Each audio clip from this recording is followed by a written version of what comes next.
আজকের সিনেমার শুরুতে আমরা একটি ক্রাইম সিন দেখতে পাই, যেখানে একজন পুলিশ অফিসার একটি বাড়িতে অনেকগুলো সদস্যের ডেড বডির ইনভেস্টিগেশন করতে আসে। এই ইনভেস্টিগেশনের সময় পুলিশ লক্ষ্য করে সেই বাড়ির বেসমেন্টে একটি ইয়াং মেয়ের ডেড বডিও পুঁতে রাখা হয়েছে। পুলিশ আরও দেখে সেই বাড়ির যতগুলো ডেড বডি পাওয়া যায় তাদের সবার শরীরে অনেক আঘাতের চিহ্ন রয়েছে, আর তারা সবাই এই বাড়িরই সদস্য। তবে অবাক করা বিষয় হলো, পুলিশ বেসমেন্টে যে ইয়াং মেয়ের ডেড বডিটি পায় তার গায়ে কোনো আঘাতের চিহ্ন ছিল না, আর সে এই বাড়ির কোনো সদস্যও ছিল না। যেহেতু পুলিশ এই মেয়েটির সম্পর্কে কোনো তথ্য পায় না আর এই মেয়েটির নাম জানে না, তাই পুলিশ অফিসার এই মেয়েটির নাম জেন ডু রেখে দেয়। এরপর পুলিশ এই মেয়ের লাশের ব্যাপারে জানার জন্য তার বডিটি পোস্টমর্টেম করতে পাঠিয়ে দেয়। তারপর আমরা একটি ছেলে অস্টিন ও তার বাবাকে দেখতে পাই। তারা একটি পুড়ে যাওয়া ডেড বডির পোস্টমর্টেম করছিল। আসলে অস্টিন আর তার বাবার পোস্টমর্টেম করার কাজই প্রফেশন। অনেক বছর ধরে তাদের ফ্যামিলি এই কাজের সাথে জড়িত, আর তাই তারা তাদের বাড়ির বেসমেন্টে পোস্টমর্টেম করে। এরপর দেখা যায় অস্টিনের একটি বান্ধবী তাকে ডাকতে আসে, কারণ তারা বাইরে সিনেমা দেখতে যাবে। তবে সিনেমা দেখতে যাওয়ার আগে অস্টিনের বান্ধবী একবারের জন্য সেখানে থাকা ডেড বডি দেখতে চায়। তখন অস্টিনের বাবা বলে মর্গে থাকা যে কোনো একটি ডেড বডি সে যেন চুজ করে।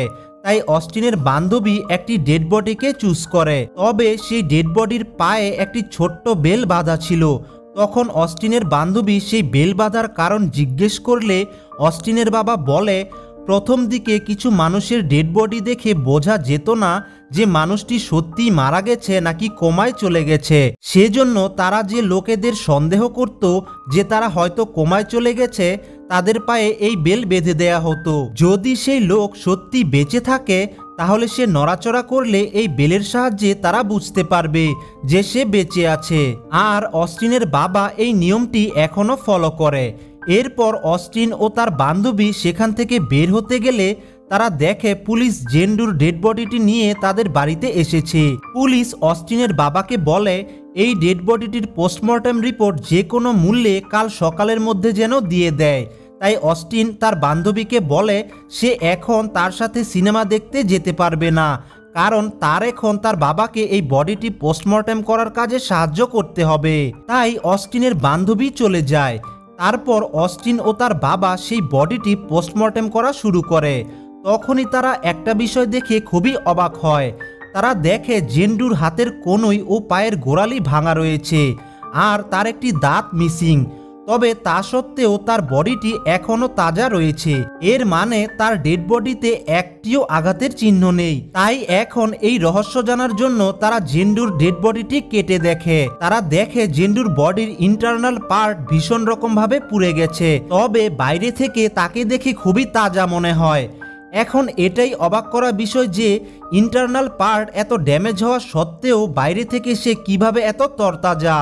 এরপর অস্টিনের বাবা আরও লক্ষ্য করে যে জেন ডুর চোখ একেবারে ঝাপসা, তার মানে তার মৃত্যু অনেক আগে হয়েছে। ঠিক সেই সময় অস্টিনের বাবা হল থেকে কিছু একটার আওয়াজ শুনতে পায়, আর যখন সে সেই আওয়াজটি ফলো করতে করতে হলে পৌঁছায় তখন সে দেখে তার বিড়ালটি মৃত অবস্থায় পড়ে রয়েছে। আর তাই অস্টিনের বাবা খুবই আপসেট হয়ে যায়, কারণ এই বিড়ালটি তার কাছে তার ওয়াইফের শেষ স্মৃতি ছিল।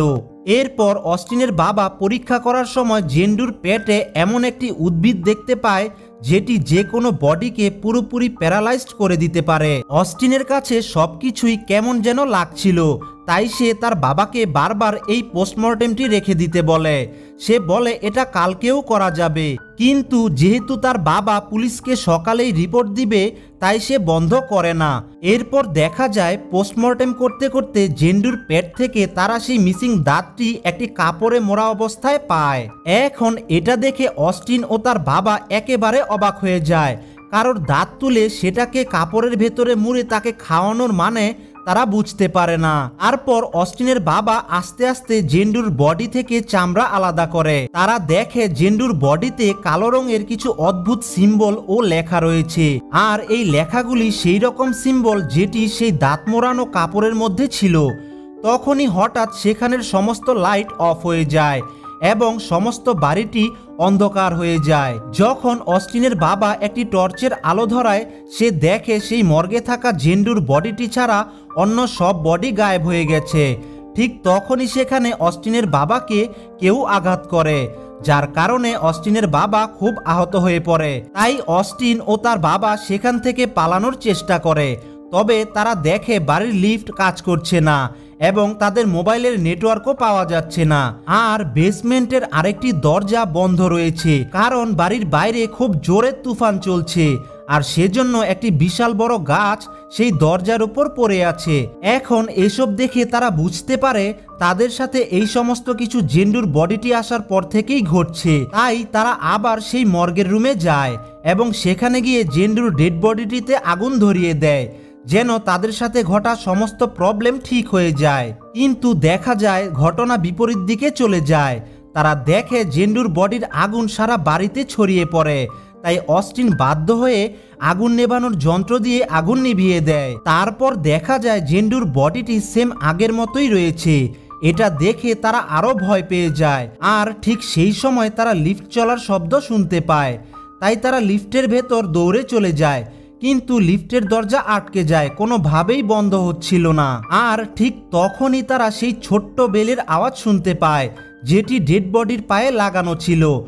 এখন এই আওয়াজ শুনে অস্টিনের বাবা খুব ভয় পেয়ে যায় আর সে সেই আওয়াজকে ফলো করে লিফটের বাইরে একটি কুড়োল ছুঁড়ে মারে আর সাথে সাথেই সেই আওয়াজটি আসা বন্ধ হয়ে যায়। এরপর অস্টিন চেক করার জন্য যখন লিফটের বাইরে আসে, সে দেখে তার সেই মেয়ে বান্ধবীর লাশ নিচে পড়ে আছে।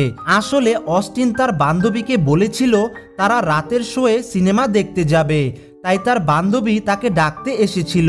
এখন অস্টিন তার বান্ধবীর লাশটি নিয়ে অনেক কান্না করতে থাকে, তবে তার বাবা তাকে সামলিয়ে আবার রুমে নিয়ে যায়, যাতে তারা জেন্ডুর ব্যাপারে আরো কিছু জানতে পারে। এরপর অস্টিনের বাবা জেন্ডুর ব্রেন সেলস চেক করে আর তখনই তারা জানতে পারে এখনো জেন্ডুর ব্রেন সেলস অ্যাক্টিভ রয়েছে। কোনো মৃত মানুষের ব্রেন সেলস কখনো অ্যাক্টিভ থাকতে পারে না, কিন্তু জেন্ডুর ব্যাপারে তার ঠিক উল্টো ছিল। এরপর অস্টিনের বাবা জেন্ডুর পেট থেকে বের হওয়া সেই কাপড়টি চেক করে, যেটার ভেতরে তার মুখের মিসিং দাঁতটি পাওয়া গিয়েছিল। তারা দেখে সেই কাপড়টিতে রোমান ভাষায় কিছু লেখা রয়েছে আর তারা সেটা চেক করে বুঝতে পারে সেখানে 17 সেঞ্চুরির ব্যাপারে কিছু লেখা রয়েছে। তখন অস্টিনের বাবা 16 শতাব্দী থেকে 17 শতাব্দীর সমস্ত বই চেক করে জানতে পারে 17 শতাব্দীর সময় কিছু মেয়েদেরকে ডাইনি হিসেবে ভাবা হতো আর তাদের উপর খুবই আজব পদ্ধতিতে অত্যাচার ও নির্যাতন করা হতো। আর এই অত্যাচারে যতগুলো মেয়ে মারা গেছে তার বেশিরভাগই ইনোসেন্ট ছিল।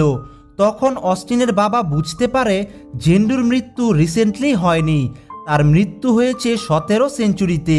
আর তখন থেকে আজ পর্যন্ত তার ব্রেন সেলস অ্যাক্টিভ রয়েছে আর সেজন্য তার বডিটি এখনো তাজা রয়েছে। অস্টিনের বাবা আরও বুঝতে পারে যে সমস্ত অত্যাচার জেন্ডুর সাথে হয়েছে, জেন্ডুও তাদের সাথে একই কাজ করতে চায়। আর তারা যখন জেন্ডুর বডিটি পোস্টমর্টেম করছিল তার সমস্তটাই যেন সে অনুভব করতে পেরেছে। এসব বুঝতে পেরে এখন অস্টিনের বাবা জেন্ডুর বডির কাছে গিয়ে বলে, প্লিজ তুমি আমাদেরকে ক্ষমা করে দাও, আর যদি বদলা নিতে চাও তবে আমার ছেলেকে ছেড়ে দাও, আমাকে শাস্তি দাও। এটা বলার সাথে সাথেই অস্টিনের বাবার হাতের কনুই ও পায়ের গোড়ালি ভেঙে যায় আর তার বডির ইন্টারনাল পার্টও পুড়তে শুরু করে, ঠিক ওই রকম ভাবেই যেমন জেন্ডুর হয়েছে। এখন অস্টিনের বাবা এত কষ্ট সহ্য করতে পারে না, তাই সে তার ছেলেকে বলে তাকে যেন মেরে ফেলে। তাই অস্টিন তার বাবার কষ্ট সহ্য করতে না পেরে তার বাবাকে একটি ছুরি দিয়ে আঘাত করে মেরে ফেলে। এদিকে আমরা দেখতে পাই অস্টিনের বাবা মারা যাওয়ার সাথে সাথেই জেন্ডুর বডির ইন্টারনাল পার্ট আপনা আপনি ঠিক হয়ে যাচ্ছে। তারপর অস্টিন সেখান থেকে বাইরে যাওয়ার রাস্তা খুঁজতে থাকে, তবে ঠিক তখনই সে কোনো কিছুর আওয়াজ শুনতে পায় আর সে যখন পেছনে তাকায় সে দেখে তার বাবার ডেড বডিটি তার পেছনে দাঁড়িয়ে রয়েছে। এটা দেখে সে ভয় পেয়ে বারান্দা থেকে নিচে পড়ে যায় আর সে সেখানেই অন দ্য স্পট মারা যায়। পরের দিন সকালে অস্টিনের বাড়িতে পুলিশ আসে জেন্ডুর বডির রিপোর্ট নিতে। তবে উল্টো পুলিশ সেখানে আরও 3টি লাশ খুঁজে পায়। অস্টিন আর তার বাবা ও তার বান্ধবীর বডিটি বিভৎস অবস্থায় পাওয়া যায়। তবে জেন্ডুর বডিটি দেখে মনে হয় এখনও তার ডেড বডির পোস্টমর্টেম শুরুই হয়নি। এটা দেখে পুলিশ খুবই বিভ্রান্ত হয়ে যায়, ঠিক সিনেমার শুরুর দিকের মতোই যখন জেন্ডুর বডিটি পাওয়া গিয়েছিল। সেখানেও একইভাবে অনেকগুলো লাশ পাওয়া যায়, তবে জেন্ডুর বডিটির কিছুই হয়নি। এরপর পুলিশ জেন্ডুর বডিটি নিয়ে আবারও অন্য কোথাও পোস্টমর্টেম করতে নিয়ে যায়। তখনই অ্যাম্বুলেন্স নিয়ে যাওয়ার সময় আমরা জেন্ডুর পায়ের আঙ্গুল নড়তে দেখি, আর এখানেই এই সিনেমাটি শেষ হয়ে যায়। সো গাইস, সিনেমাটি আপনার কাছে কেমন লাগলো তা অবশ্যই কমেন্টে জানাতে ভুলবেন না। আর সিনেমাটি ভালো লেগে থাকলে লাইক ও সাবস্ক্রাইব করতেও ভুলবেন না। তাহলে দেখা হচ্ছে পরের ভিডিওতে। Bye bye.